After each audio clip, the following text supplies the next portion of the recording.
Zootopia, a gleaming city where animals of all breeds, predator and prey alike, live together in peace and harmony. Hi, I'm Judy, your new neighbor. Yeah, well, we're loud. Don't expect us to apologize for it.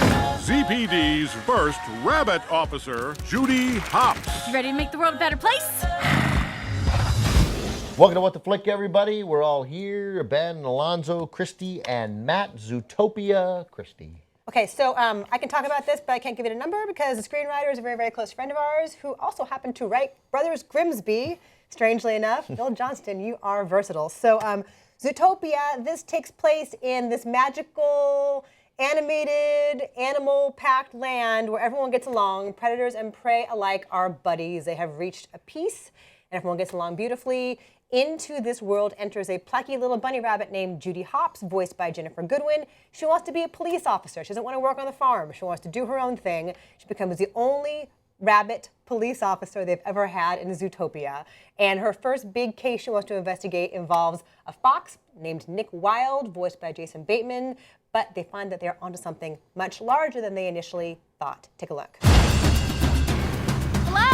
I'm here to ask you some questions about a case. Then they should have gotten a real cop to solve it. You are under arrest. For what? Hurting your feelings? You are a key witness. No, he is.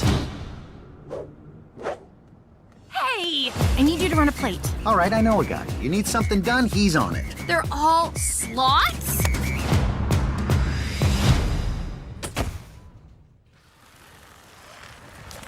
We are in a really big hurry. I am on It? break. I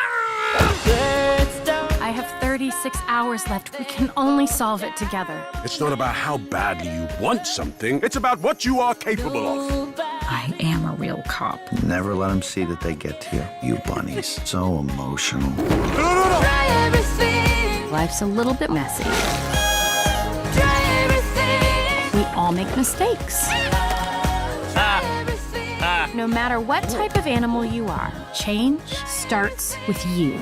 We gotta go. Whose car is it? The most feared crime boss, Mr. Big. This is so crazily entertaining for starters. I mean, before we get into what it's really about and what it's doing, it's just fun from start to finish. It's really funny. The dialogue is clever. The plot, as MacGuffin-y as it is actually interesting, and you don't know where it's going to go. There's real mystery to it. Yeah. I liked the characters. I liked the idea of this world. There's a lot that's great that's going on here, but then, of course, it's also this, I think, really sharp metaphor about racism. Down to like where Judy has been raised to fear foxes, even though there aren't predators anymore. She had a bad encounter with a fox bully when she was a kid, and when she meets Jason Bateman and is trying to come up with nice things to say about him, she unpacks articulate. Yes. Right. And there's a point where she's like, "Oh, but you're not like them." And Yeah. it's like, "Oh, Yeah. there's a them." Yeah. It's really honest. Like it could have been super didactic and preachy and heavy-handed, and it makes these really truthful points over and over again, and it makes us all have to acknowledge, like, we are all a little bit racist, whether we want to acknowledge it or not. Like Avenue Q tells us. Yeah, this movie does a great job of, it tells this mystery story, and you see that it's on the surface, like, yeah, it's dealing with prejudice, and, there's prejudice about her being the first rabbit cop because all the other police animals are these big, Elephants tough and water animals, buffaloes. hippos, and, great voice cast in the supporting cast. Idris Elba as the chief of police is awesome. Jenny Slate is the assistant mayor. Right. The mayor is J.K. Simmons. J.K. Simmons. Great Bonnie voice Hunt. cast. Bonnie Hunt, her mom. Reliably beautiful animation from Disney. I mean, and I think you almost have to look in context. Like, look at what they were doing 10 years ago to really see how this sticks out. Like every hair of every animal seems to have its own animator to it. It's just beautifully done. And then as we get deeper into the movie and we get to where we think the climax has happened, then you start to get into this really troublesome, really emotionally messy part of the story where you're dealing with the fallout of people's prejudice. And it's amazing. It's amazing because it's not didactic. It's not ham-fisted. It's very much like, oh yeah, that's what would happen. And you're like, oh and you start, like you're emotionally connected to the characters and the mistakes that they're making. I don't think kids are going to leave this movie feeling like they've been preached to, but I think that this is a movie that can spawn a lot of interesting conversations. Yeah, is eye-opening. However, I will say this, and this is something that didn't occur to me when I immediately saw it, but as the more I thought about it, and then I read Matt Seitz's review where he pointed this out, the central metaphor of this movie, unfortunately, could be read, as Matt Seitz put it, an anti-racist and a racist could both leave this movie feeling like their worldview is confirmed. Because the premise of the film is that predators used to be predators and now they're not, but the prey, who are the majority, still sort of fear them or resent them because they think that deep down inside they're still going to be predators. And so that metaphor, when you try and apply it to race, is like, wait a minute, what are you saying exactly about, like, the notion that deep down there's a reason why stereotypes exist or why we fear them, because they did do this awful stuff in the past.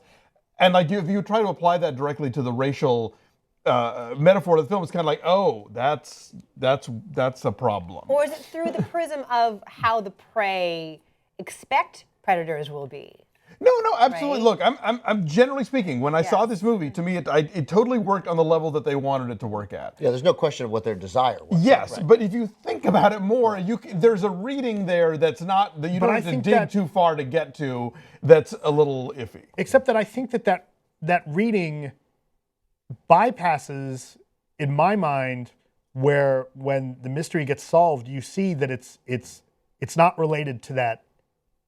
It's completely unrelated. Right? I understand that, but it's still the notion of the notion of, like, well, you can't completely blame rabbits for being afraid of foxes because foxes did used to kill rabbits even though they haven't done it in a long time.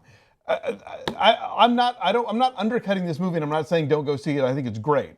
I think it's really it's very entertaining, and I think that you're just saying David Duke might like it. I'm just saying that Alonzo, this is why we can't have nice in the way that movies like Forrest Gump and even 4 months, 3 weeks, and 2 days can be seized upon by both the right and the left as backing up what they think about the world.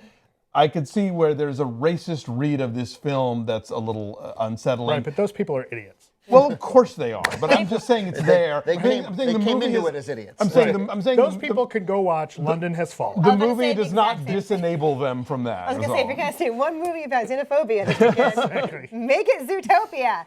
The details are very clever as far as the city and the trains and the doorways and how everything, the little neighborhoods, and it's very cute. No, definitely. It's a very well thought out. I could see a bunch of movies set in this world.